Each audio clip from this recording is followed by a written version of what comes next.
बिस्मिल्लाहिर्रहमानिर्रहीम। हम लोगों ने इनकम फ्रॉम प्रॉपर्टी का चैप्टर का आगाज़ किया था और हम इस नतीजे पे पहुंचे थे कि जब भी हम हेड्स ऑफ इनकम पढ़ रहे होंगे, कोई भी हेड ऑफ इनकम पढ़ रहे होंगे, चाहे वो सैलरी हो, इनकम फ्रॉम प्रॉपर्टी हो, इनकम फ्रॉम बिजनेस हो, कैपिटल गेन हो, इनकम फ्रॉम अदर सोर्सेज हो, तो हमें चार बातों का जवाब ढूंढना है। उसमें से पहली बात कौन सी है? स्कोप। स्कोप से क्या मुराद है कि कौन सी चीज़ शामिल करनी है या कौन सी चीज़ शामिल नहीं करनी है। इस सवाल का जवाब हम इस चैप्टर में ढूंढ रहे हैं। Number 2, deductions. वो कौन से एक्सपेंसेस हैं जो हमें अलाउ होंगे या वो कौन से एक्सपेंसेस हैं जो अलाउ नहीं होंगे। तीसरी बात थी basis of chargeability. Government tax कैसे लेगी, रिसीट बेसिस पर या अक्रूवल बेसिस पर। और आखिरी बात है, क्या इस इनकम का टैक्स मैंने बाकी सारी इनकम में इकट्ठा करके एक दफ़ा टैक्स का रेट लगना है या इसका अलग लगना है और बाकियों का अलग लगना है। अगर इकट्ठा लगना है तो इसको क्या कहते हैं? एनटीआर। जिस इनकम का रेट इकट्ठा क्लब करके एक दफ़ा रेट लगाएंगे, that is called NTR, normal tax regime.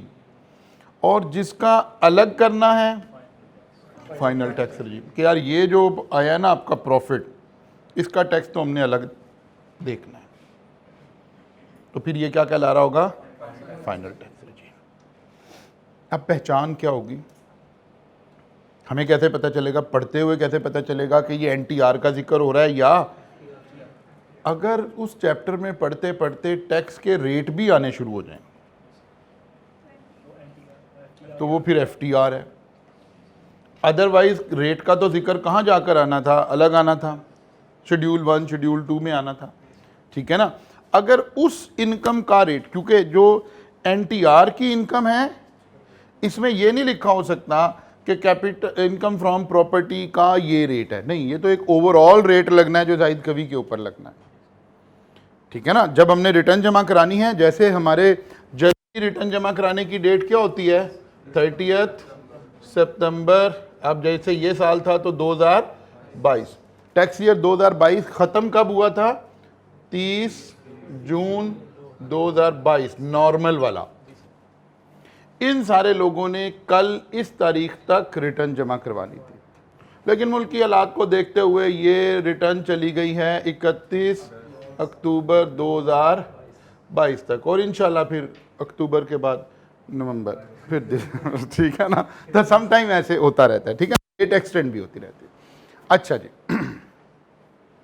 तो अगर हम कल वाले लेक्चर का गौर करें तो हमें इस सवाल का जवाब मिल गया था कि जो टैक्स है वो कैसे होगा? रिसीट बेसिस पर होगा कि अक्रूवल पर होगा? अक्रूवल पर होगा, क्योंकि लिखा हुआ था any rent receive or receivable की बात हो रही थी। अच्छा जी, फिर ये वाली बातों का 2 का जवाब मिल गया था हमें।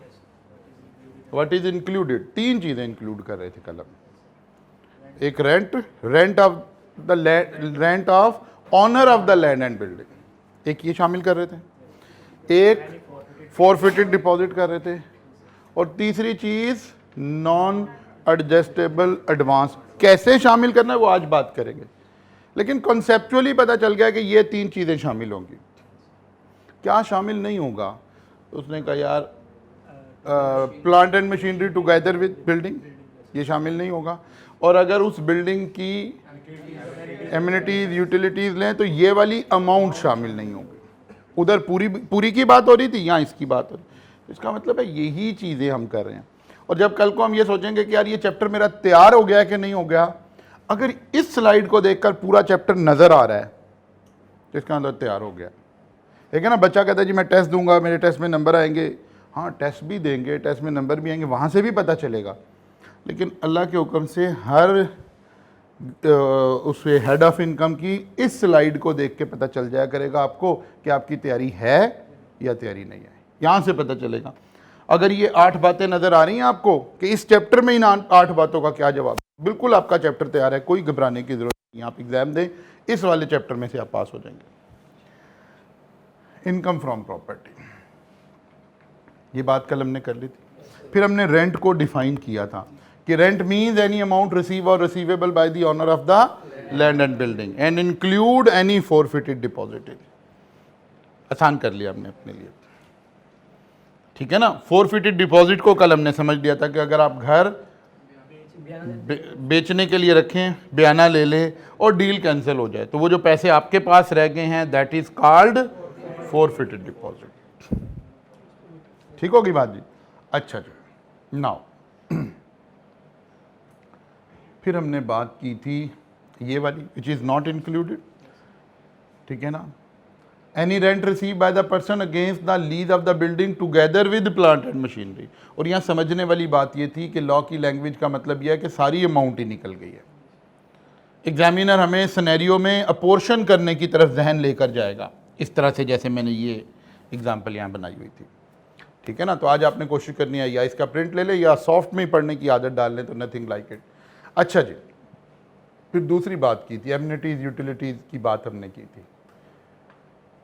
अच्छा जी, फिर हम एडवांसेस पर कल पहुंचे थे। हमने कहा था यार एडवांसेस बेसिकली तो दो टाइप होते हैं। One is non adjustable advance. Non adjustable advance का मतलब है ये पैसे आपने लैंडलॉर्ड को दिए हैं, owner of the land and building को दिए हैं, वापस कब मिलेंगे? जब आप वेकेट करेंगे, घर खाली करेंगे। और एडजस्टेबल का मतलब है आपने पैसे दिए हैं, अगले महीने के रेंट में एडजस्ट हो जाएंगे, उससे अगले महीने के रेंट में एडजस्ट हो जाएंगे। इसका मतलब है ये तो सिंपली कैश फ्लो की बात हो रही है।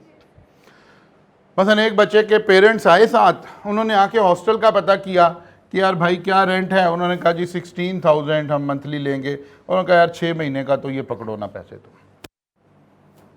तो क्या हो रहा है? एडजस्टेबल है।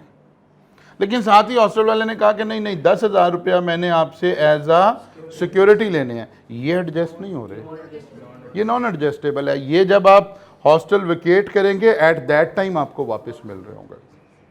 इसका मतलब है जब आप ऑनर को कोई पैसे दे रहे हैं तो दो तरह के पैसे दे रहे हैं।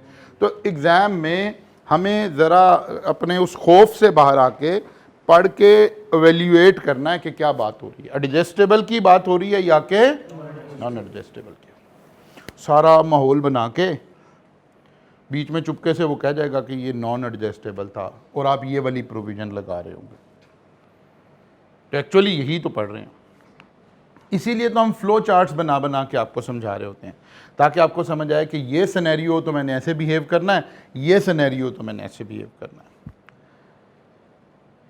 If the advance is not adjustable against monthly rent, then it will be treated as income under section 16. और अगर ये एडजस्टेबल है तो हम ये नहीं कह रहे कि ये इनकम नहीं है, ये इनकम तो है, लेकिन आप इनकम तो कैसे निकालते हैं? आप इनकम ऐसे निकालते हैं, कहते हैं जी एक बंदे ने घर किराए पर दिया 2 लाख रुपया per month, multiplied by 12, 24 lakh रुपया। अब ये 24 इकट्ठा लिया था, 3 महीने का पहले आया था, 3 महीने का बाद में, ये तो देख ही नहीं रहे हम, तो ये तो ऑलरेडी इंक्लूड हो गया हुआ है। हम ये नहीं कह रहे कि इसके ऊपर टैक्स नहीं लगना, ये बात जरा अच्छी तरह से समझें। लिखा हुआ है if the advance is adjustable against monthly rent then it will be automatically treated as income. How automatically treated as income? जब मल्टीप्लाइड बाय 12 किया तो आ तो गया उसमें। तो ये ना ध्यान में कि जी ये इनकम है, ये इनकम, भाई इनकम तो असल यही है, ये तो जबरदस्ती का बदमाशी से इनकम बना रहा है इनकम टैक्स ऑर्डिनेंस हमारे साथ, असल तो इनकम वो है।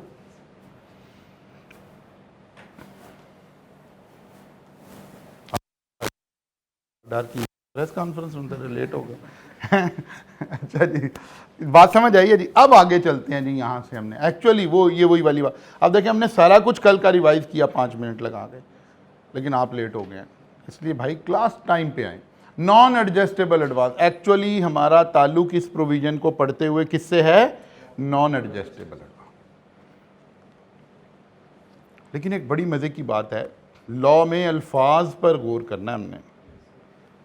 जब हमने 3 चीजें शामिल करनी है ना, क्या शामिल होगा? Rent, forfeited deposit, advance. Land and building की जब रेंट की बात हो रही थी तो ज़रा रेंट की डेफिनेशन ओपन करें, अपने मोबाइल में भी कर लिया करें या फिर प्रिंट ले लिया करें ताकि आपको थोड़ा सा पढ़ने की आदत पड़ जाए। देखिए ज़रा यहाँ से पढ़ते हैं। Rent means any advance receive or receivable by the owner of the land or building as consideration for the use or occupation of right to use or occupy the land and building and include any forfeited deposit paid under a contract for the sale of land। दो बातों का जिक्र हो रहा है यहां पे, एक इस रेंट का, ये भी लैंड एंड बिल्डिंग, एक इस बात का, ये भी land and building.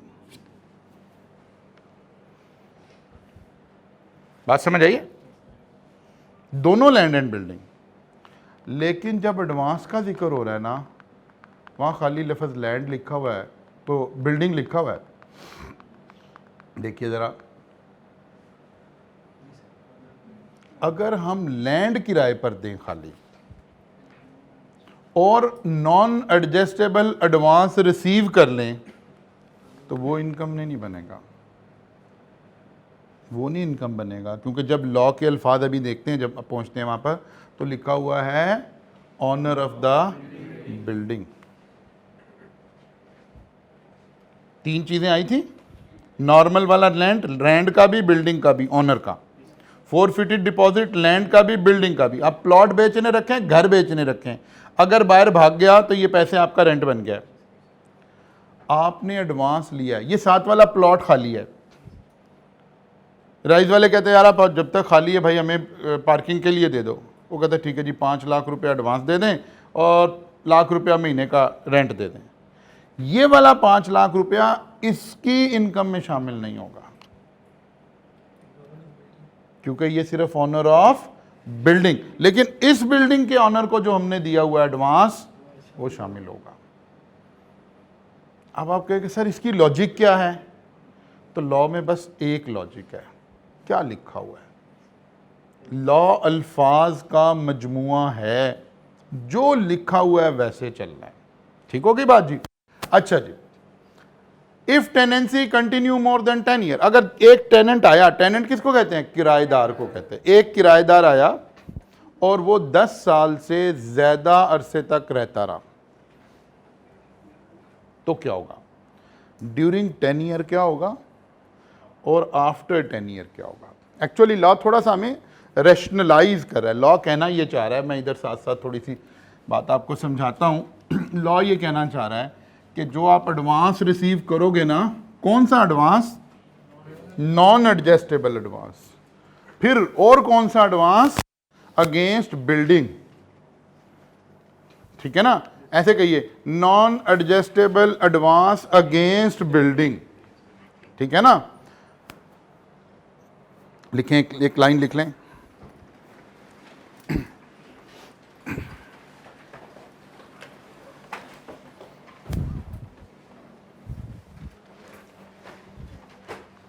Non adjustable advance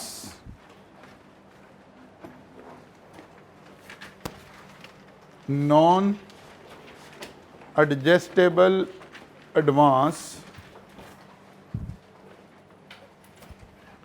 received by owner of building, ताकि सारी बातें एक जगह आपके पास समझ जाएं।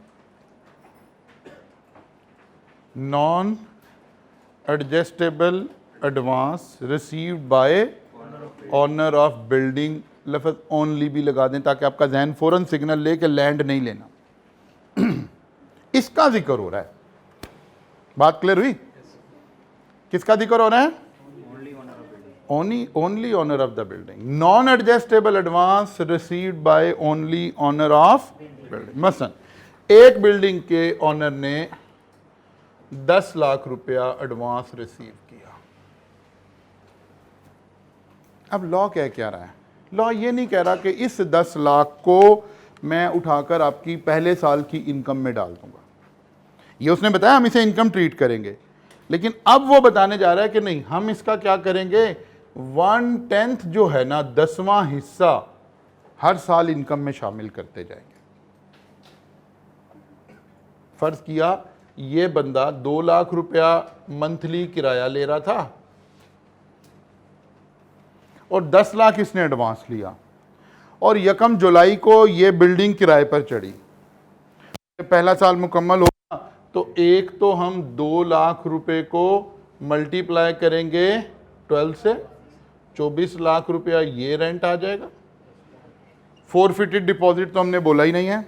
और एक इसका 1/10 मतलब 1 लाख रुपया, इसका मतलब है 25 लाख रुपए पर टैक्स लगेगा।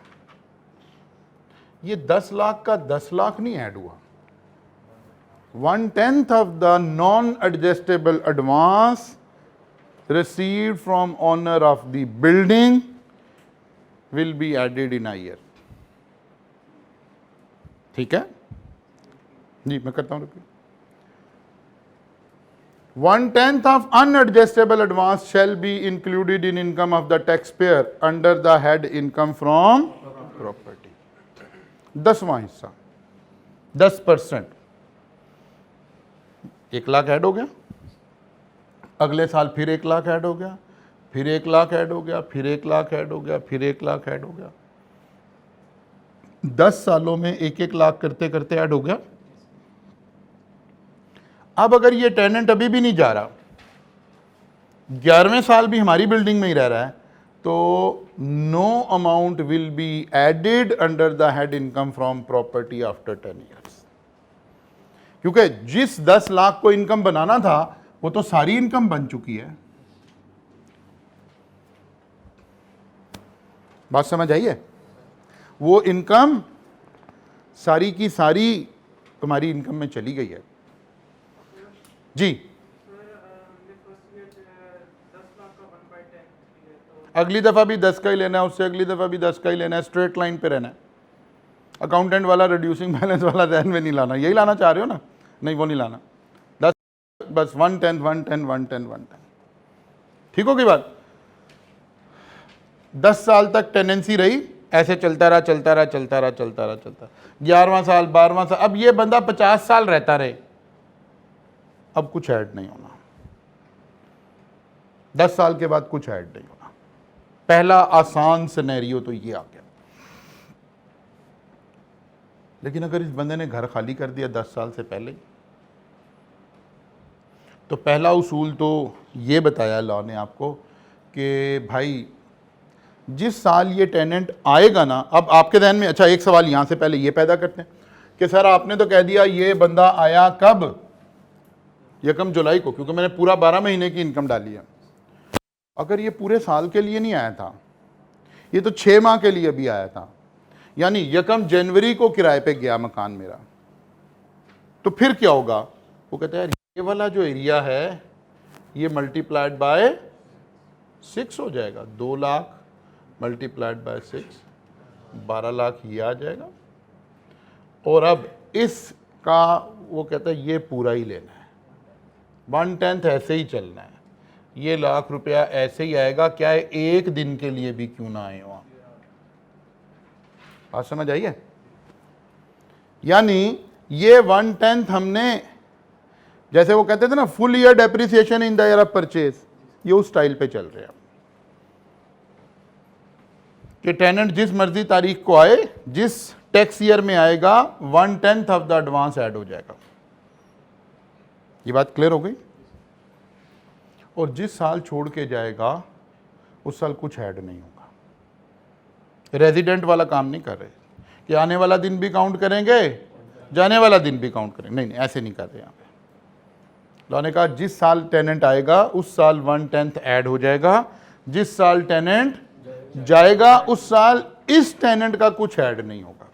मसलन अब हम कहते हैं ये अगले किसी साल में 3 महीने रहने के बाद जुलाई अगस्त सितंबर, इसने सितंबर को खाली कर दिया, तो बस 2 लाख मल्टीप्लाइड बाय 3, 6 लाख, और एडवांस का नील, कुछ नहीं आएगा। इस टेनेंट की कहानी खत्म हो गई है। अब तो अगर तो ये घर बाकी अरसा खाली रहा है, दोबारा किराए पे नहीं दिया, हम खुद ही शिफ्ट हो गए हैं, तो बस इस साल 6 लाख पर आपने टैक्स देना। बात समझ आई है? लेकिन अगर नया किराएदार आ गया तो फिर नए किराएदार के साथ नए वाला किराया, ठीक है ना यार, उसको बुलाएं, तो चल ही नहीं रहा है, फैन ही ऑन हो, ठीक है ना, उसके साथ किराया, क्योंकि हो सकता है अब उसको हमने 2 लाख पे ना दिया हो, उससे 2,25,000 किराया ले रहे हो, और उससे जो एडवांस लिया है उसके ऊपर रूल लगेगा। लेकिन कैसे लगेगा अभी बात करते हैं, पहले इसको थोड़ा और आगे लेकर चलते हैं। यहां तक की बातें क्लियर हो गई हैं? अच्छा जी, देखिए जी, फिर वो कह रहा है कि भाई जी जी, तो कुछ नहीं ऐड हुआ, क्योंकि आने वाला साल भी वही है और जाने वाला साल भी पहले ऐड कर दिया और फिर कुछ ऐड नहीं किया। हाँ, तो जिस साल में जाएगा वो ऐड नहीं करेंगे, तो जाने वाला साल भी यही है, ठीक है। अच्छा जी, अगर टेनेंसी वेकेट हो जाए ड्यूरिंग 10 ईयर, किराएदार आया 10 साल के अंदर अंदर ही छोड़ के चला गया, 1 साल 2 साल 3 साल, तो क्या करेंगे? No amount will be added in the year of vacancy. ठीक हो गई बात? वही full year in the year of depreciation वाली बात करें, full depreciation in the year of purchase, no depreciation in the year of sale. तो जब वो बंदा जा रहा है तो कोई अमाउंट नहीं ऐड होगी।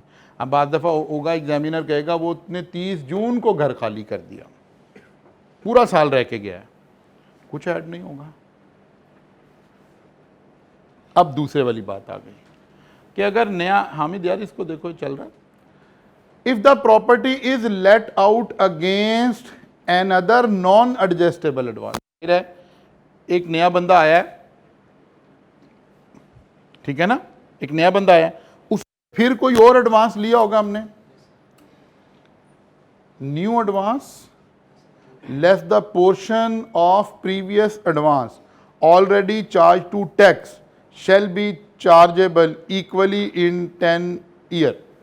अब ये वाली बात मैं आपको न्यूमेरिकली पहले एक्सप्लेन करता हूँ, याद करने के लिए मैंने यहाँ लिखा हुआ है। पहले हम जरा न्यूमेरिकली इन बातों को, अच्छा पहले तो वो वाला लफ्ज़ पढ़ लें जहाँ लॉ ने लिखा कैसे था, तो मैंने फ्लो चार्ट बना के समझा ना, where the owner of the building receive an advance. अब लैंड एंड बिल्डिंग नहीं लिखा हुआ, वो वाली इंटरप्रिटेशन हम इसलिए ऐसे कर रहे हैं, ठीक है ना, where the owner of the building receive an advance, इसका मतलब है लैंड के एडवांस का जिक्र नहीं हो रहा। तो एग्जामिनर को कंफ्यूज करने का एक बड़ा आसान तरीका है, वो ये सारी बातें करे आपसे, सारा कुछ इसी तरह बातें करे, लेकिन पीछे लिखा हुआ लैंड हो, तो एक नॉर्मल बच्चा जो इस तरह बारीकी से नहीं पढ़ रहा वो डिसीव हो जाएगा, एग्जामिनर ने जो जाल लगाया होगा वो उसमें फंस जाएगा। Owner of the building, owner यहां भी जरूरी है, हर बिल्डिंग नहीं, ये भी हो सकता था अगर लफ्ज़ यहां ऑनर भी मिस हो जाता तो फिर वो आपका हॉस्टल वाला भी बीच में शामिल हो जाता, लेकिन वो नहीं शामिल हुआ, ये ऑनर ऑफ द बिल्डिंग का ही जिक्र हो रहा है। अच्छा जी, नाउ जी, अब जरा आते हैं, पढ़िए जी, जरा आप कॉपी भी निकाल लें। Mister Kamran rented out a house on 1st July 2020 at a monthly rent of 100,000. As per agreement, 500,000 was received as non-adjustable advance on 1st July 2020. Payment of rent will be paid at the end of each respective month. Calculate property income for tax year 2021. Tax year चल ही कौन सा रहा था? 2021 ही चल रहा था, 1 जुलाई से tax year 2021 शुरू हो गया था। तो अच्छा, एक उसने लाइन यहाँ लिखी है, payment of rent will be paid at the end of each respective month. हमने तो क्रूअल बेसिस पर लेना है, तो फॉर द टाइम बिंग जितनी बात अभी हमने पढ़ी है इसकी कोई रेलिवेंस नहीं है, थोड़ा आगे चलेंगे तो एक रेलिवेंस क्रिएट होगी। अच्छा जी, टैक्स ईयर 2021 रेंट कितना है, कितने महीने बिल्डिंग किराए पे रही? 12 लाख, 1 मल्टीप्लाइड बाय 12, 12 लाख आ गए। नॉन एडजस्टेबल अमाउंट कितनी है? 5 लाख, इसका 1/10 50,000, तो टोटल अमाउंट कितनी आ गई? 12,50,000 इनकम में चली गई। क्लियर है बात? अच्छा जी। Mister Sultan rented out a house on 1st July 2020 at a monthly rate of 1,50,000. As per agreement, 1 million was received as non-adjustable advance on July 2020. Payment of rent will be paid at the end of each respective month. Monthly rent will be increased 10% annually. आम तौर पर तो एक अच्छे rent agreement में ये भी लिखा होगा ना।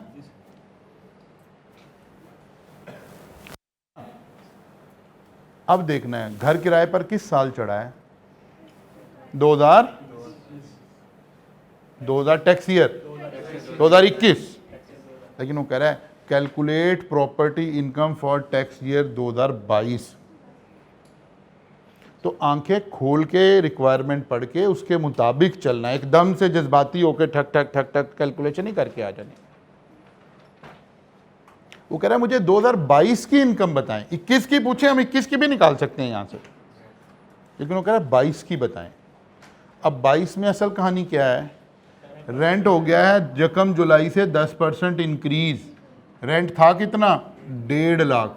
1.5 लाख का जब 10% इंक्रीज करना होगा तो 1.5 लाख को क्या कर रहे होंगे?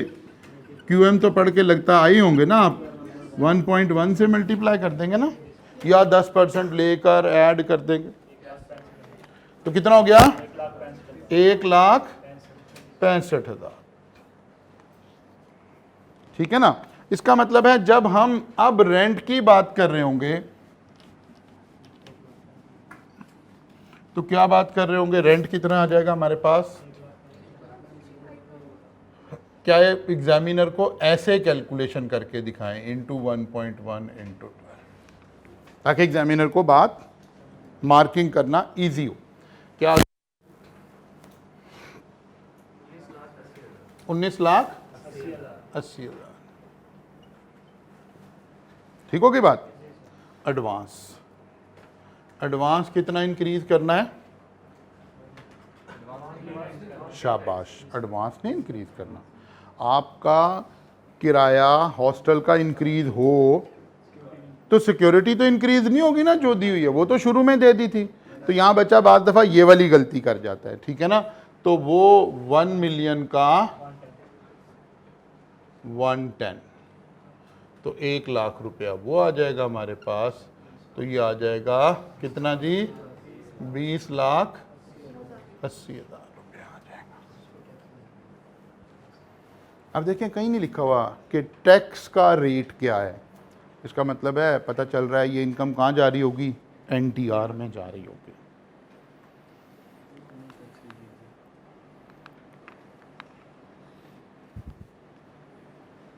ये 80,000 या 30 पैसे लिखा गया। ठीक है ना? अच्छा जी, अच्छा मैंने यहाँ उसका पिछले वाले एग्जाम्पल का आ गया, ये 1 लाख ही आएगा। ठीक है ना? अच्छा जी, उधर हमने उसको सॉल्व किया इसीलिए ना जी। और आगे चलते हैं, थोड़ा सा और कम्प्लेक्स करते हैं बात को। ये 2 बातें समझ आ गई हमें। रेंट में कोई एनुअल इंक्रीज वगैरह ये कर लिया करेंगे। बाद दफ़ा ज़रूरी नहीं, मैंने तो अभी एडजेसेंट ईयर ही करवाया। वो हो सकता है कहता है 2025 का बताओ, तो फिर 25 तक ले जाते। ठीक है ना? रेस टू पावर भी कर देंगे तो और ईजी हो जाएगा। 1.1 रेस टू पावर जितने साल आगे जाना है। अभी आप 1 साल आगे जा रहे थे तो ये रेस टू पावर 1 आ रहा था। 2 साल जा रहे होते तो बस हम यहीं 2 कर देते, यहीं 3 कर देते, यहीं 4 कर देते। बात समझ आ रही है? क्यूएम इसीलिए पढ़ाने की कोशिश कर रहा था।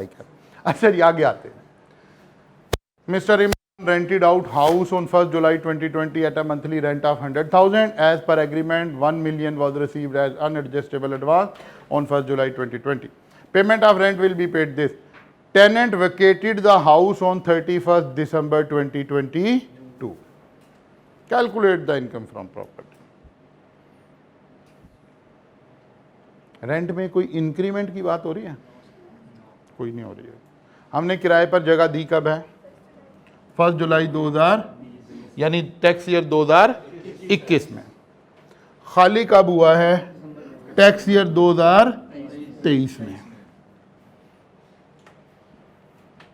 अब ये छोटी छोटी बातें हमने अपने सेंसेस को कंट्रोल में रख के पता चलनी है। बेटर रीडिंग से पता चलनी है, ठीक है ना। क्या करें जी, टैक्स ईयर 2023 लिख के कितने महीने का रेंट आया? 6 महीने का रेंट आया। रेंट क्योंकि इंक्रीज नहीं हुआ, अगर इंक्रीज हो रहा होता तो फिर देखते रेलिवेंट साल में रेंट चल क्या रहा था। तो क्योंकि रेंट नहीं चेंज हो रहा था तो 6 महीने का तो एडवांस वो आ गया, रेंट आ गया 6 लाख रुपये। एडवांस कितना डालना है? नो एडिशन, क्योंकि यही पढ़कर आए हैं। जिस साल में वेकेट हो रहा होगा उस साल में ऐड नहीं करेंगे तो हमारे पास 6 लाख पर टैक्स देना है। तो बिल्कुल step by step, step by step, step by step आप सारा कुछ लेकर चल रहे होंगे। लेकिन ऑब्वियसली इस सारी फिलॉसफी का बेनिफिट आप जब उठाएंगे जब आप घर जाके ये सारा काम साथ कर रहे होंगे। अल्लाह ने चाहा एग्ज़ाम में आप आंखें बंद करके भी सवाल कर रहे होंगे तो ठीक हो जाएगा, लेकिन आपने एहतियातन आंखें खुली रखनी है, ठीक है ना। तो लेकिन अल्लाह ने चाहा तो आप आंखें बंद करके भी करें, लेकिन जब आप ये काम कर रहे होंगे जाके। अच्छा जी, आगे चलते हैं। अब ज़रा अलर्ट हो जाएं। Mister Imran rented out house on 1st July 2020 at a monthly rent of 100,000. As per agreement, 1 million was received at monthly unadjustable amount. Payment will be on each month. Tenant vacated the house on 31st December 2022. यहाँ तक ये पिछला ही सवाल चल रहा है, अब add किया है मैंने। House was rented to new tenant from 1st January 2023 at a monthly rent of 1,50,000 and non-adjustable amount of 1.5 million. Calculate property income for tax year 2023.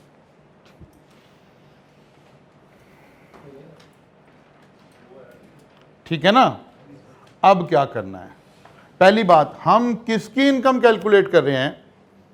2000 tax year 2023 की कर रहे हैं। अब एक तो बात ये 2023 में जिस बात का जिक्र हो रहा है, 3 बातें हो सकती थी। फोरफिटेड डिपॉजिट तो मैंने अभी बीच में डाला नहीं है ताकि आप बार बार कंफ्यूज ना हो, जो बात समझाने की कोशिश हो रही है सिर्फ उस पर फोकस रहे।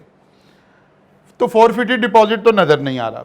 वैसे भी फोरफिटेड डिपॉजिट तो किसी खुशकिस्मत की दिहाड़ी लगती है ज़िंदगी में कि कोई बंदा आपको 10 लाख दे जाए और फिर जाके कहे जी मैंने घर नहीं खरीदना, 10 भी आपका। इतनी अच्छी किस्मत होती तो सीए कर रहे हो, ठीक है ना।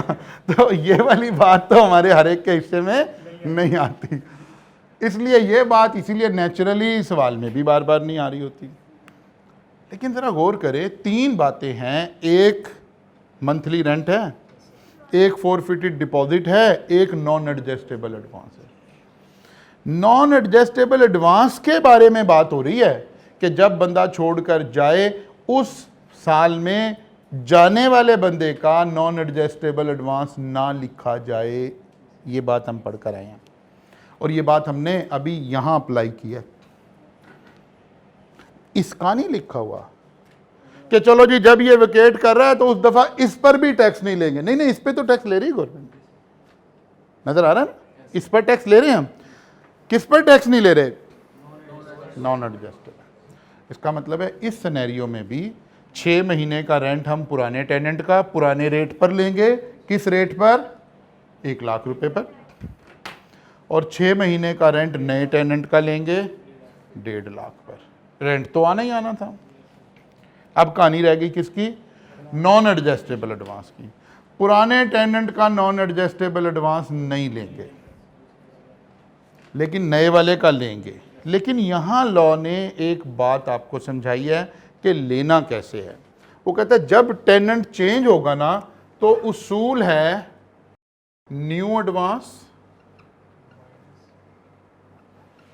Minus old advance taxed. अभी मैं एक्सप्लेन करता हूं। ये जो अमाउंट निकलेगी इसका 1/10। अब जरा चौकस रहना है आपने। नया एडवांस कितना लिया?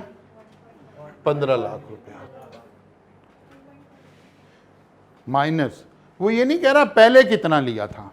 अगर ये कहता तो हमारी ज़िंदगी आसान होती। हम कहते जी 10 लाख माइनस करो, कह रहे नहीं, पहले में से कितनी अमाउंट आप टैक्स कर चुके हैं। अब देखते हैं, हमारा 2021 में रेंट पर गया था 1 लाख, 2021 में ऐड हुआ, फिर 2022 में 1 लाख ऐड हुआ, 2023 में तो ऐड नहीं हुआ, 2 लाख टैक्स हो चुका हुआ है। बात समझ आ रही है? जितनी अमाउंट टैक्स में जा चुकी है वो माइनस कर लें, जितनी अमाउंट टैक्स में जा चुकी है। तो 15 लाख में से 2 लाख माइनस करें, यानी 13 लाख बच गया, इसका 1/10 लें, यानी अब 1,30,000 रुपया ऐड होगा। जब तक ये टेनेंट रहे, अगर ये टेनेंट 10 साल से ज्यादा रहे तो फिर मीटर स्टॉप हो जाएगा, क्योंकि 10 किस्तें बनाई हैं हमने इससे। क्योंकि हमारे पास टैक्स वाले की नज़र में अब 13 लाख पड़ा हुआ है जिसको इनकम बनाना है। ये बात समझ आ रही है? 10 किस्तों में ऐसे सोचे। चले अभी ठहरे, मैं पहले इसको, यही वो डिफिकल्ट हो जाएगा, ज़्यादा इंटेलेक्चुअल इंटरप्रिटेशन हो जाएगी। अभी रुकते हैं अभी रुकते हैं, पहले इसी को ज़रा डाइजेस्ट करने की कोशिश करते हैं। ये बात समझ आ गई है? सादा सा उसूल है, नया एडवांस जितना पकड़ा है वो माइनस जितना एडवांस टैक्स हो गया हुआ है पिछले सारे टेनेंट से।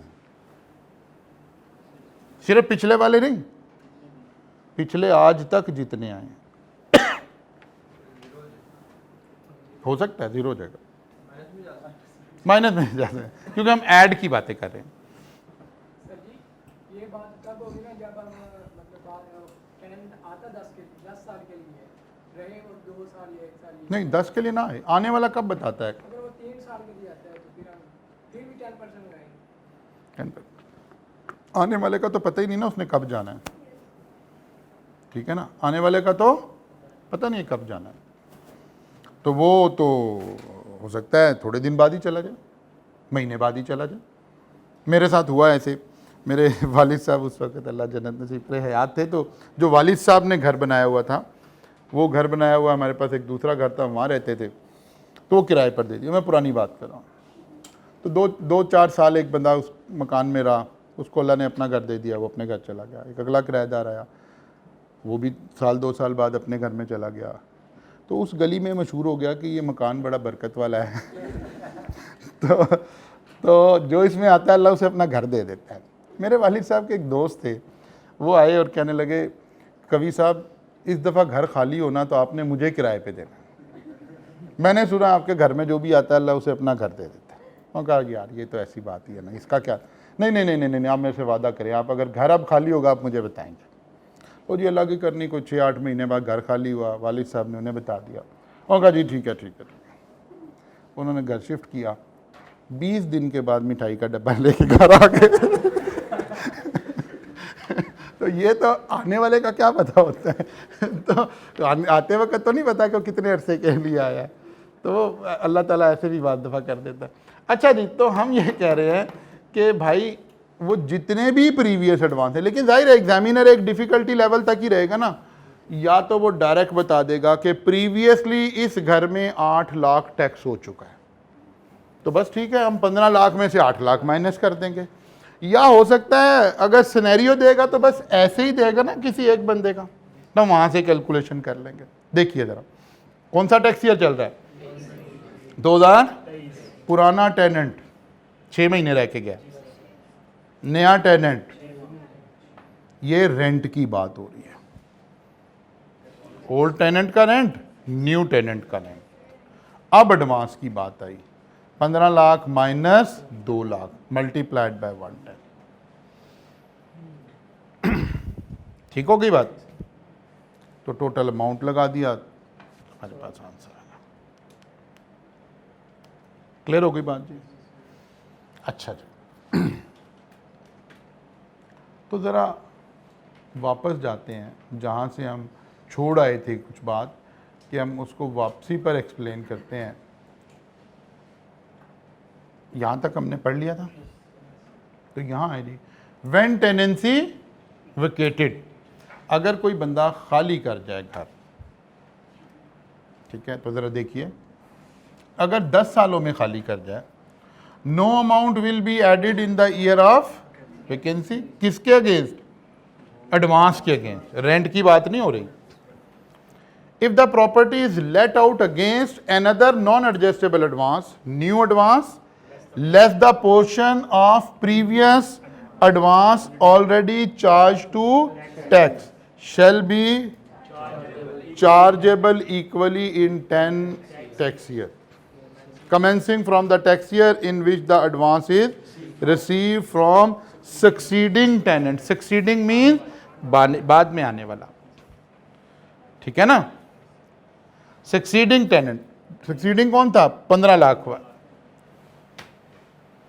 अब अगर ये बंदा 10 साल तक ऐसे ही चलता रहे, बाद में तो 10 साल के बाद 1,30,000 ऐड होना बंद हो जाएगा। If the property is let out against another non adjustable advance, new advance less amount already tax. अब जरा ये बात गौर करें, यहां एक बारीकी की बात आ रही है। अगर यही बंदा 10 साल से ज्यादा रहना शुरू कर दे, सेकंड वाला, तो 10 साल के बाद मीटर रुक जाएगा, खत्म। लेकिन अगर ये 12 साल, 13 साल, 14 साल, 15 साल के बाद फिर घर खाली करे, तो फिर जब नया किराएदार आएगा तो उस पर तो वही उसूल लगेगा। उससे कितना एडवांस लिया है माइनस पिछले 2 से कितना एडवांस टैक्स हो चुका है। ये बात समझ?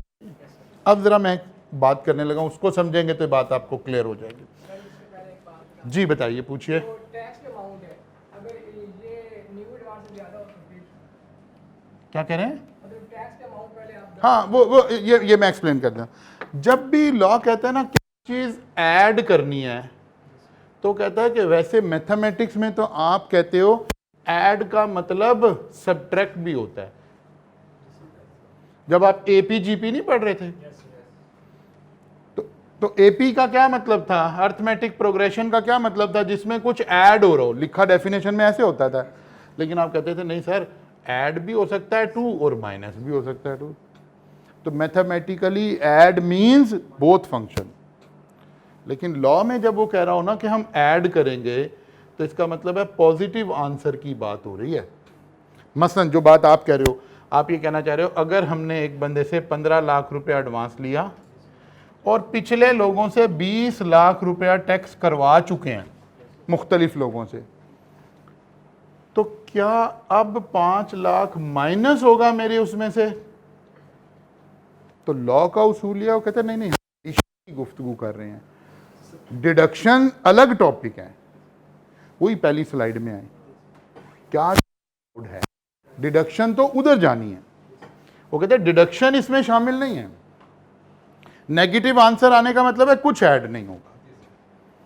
बात समझ आ गई है ना? नेगेटिव आंसर आने का क्या मतलब है? कुछ ऐड नहीं होगा। लॉ जब भी एडिशन की गुफ्तगू करेगा, इसका यही मतलब होगा कि मैं सिर्फ ऐड करने की बात कर रहा हूं, डिडक्शन की बात नहीं कर रहा। मैथमेटिकली एडिशन एंड डिडक्शन का लिए एक ही लफ्ज इस्तेमाल कर देना काफी है, एडिट समथिंग। और इसकी एग्जांपल एएफसी पीआरसी लेवल पे एपी अर्थमेटिक प्रोग्रेशन में पढ़कर आए हुए ये बात।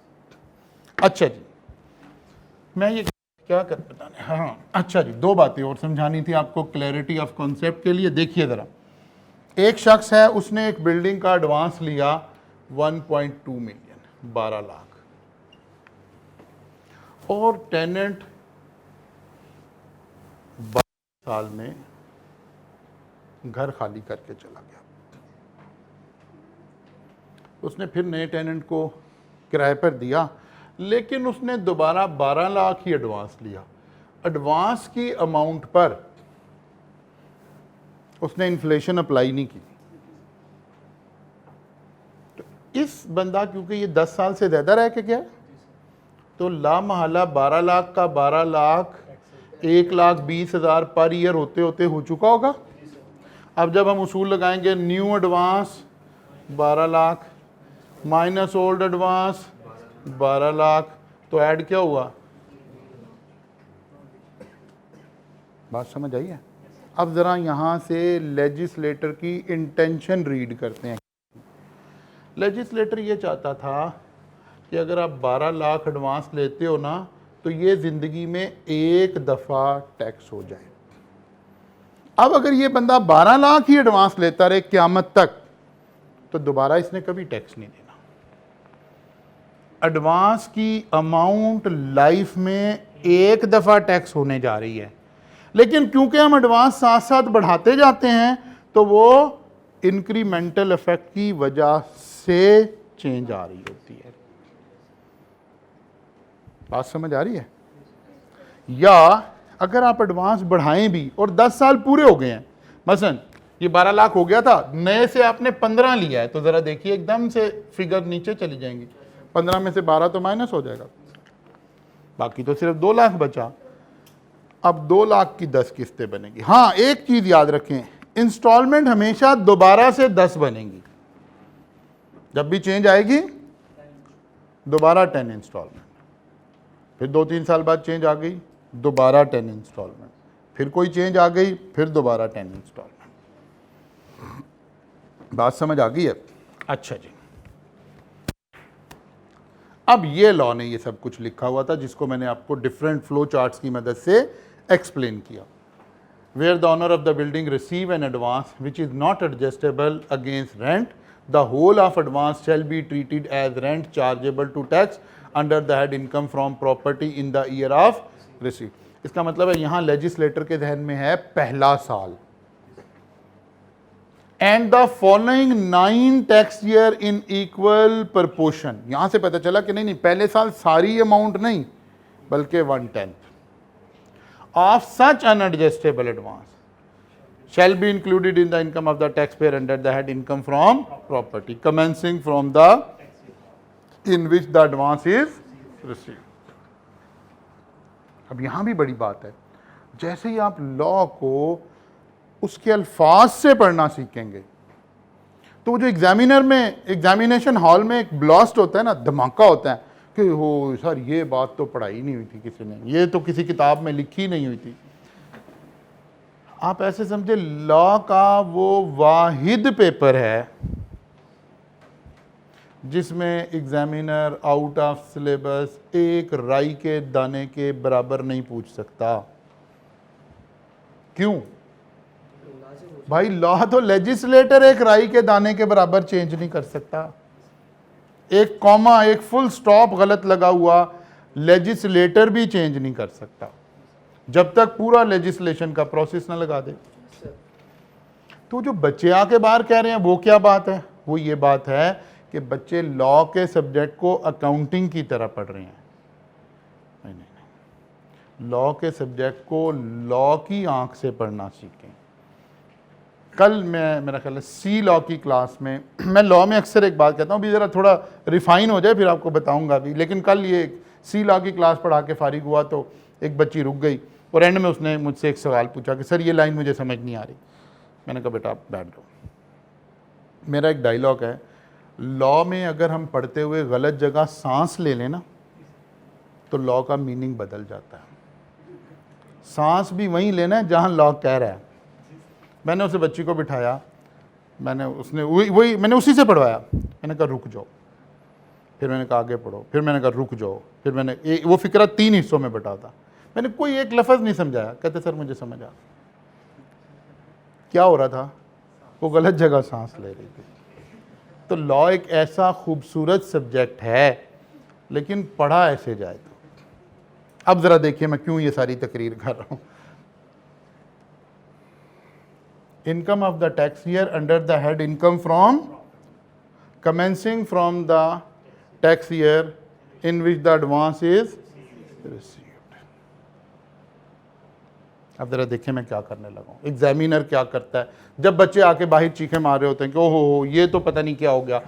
ज़रा देखिए, वो कहता है जी एक आदमी ने घर किराए पर लिया है from 1 April 2022 at a monthly rent of 2 lakh.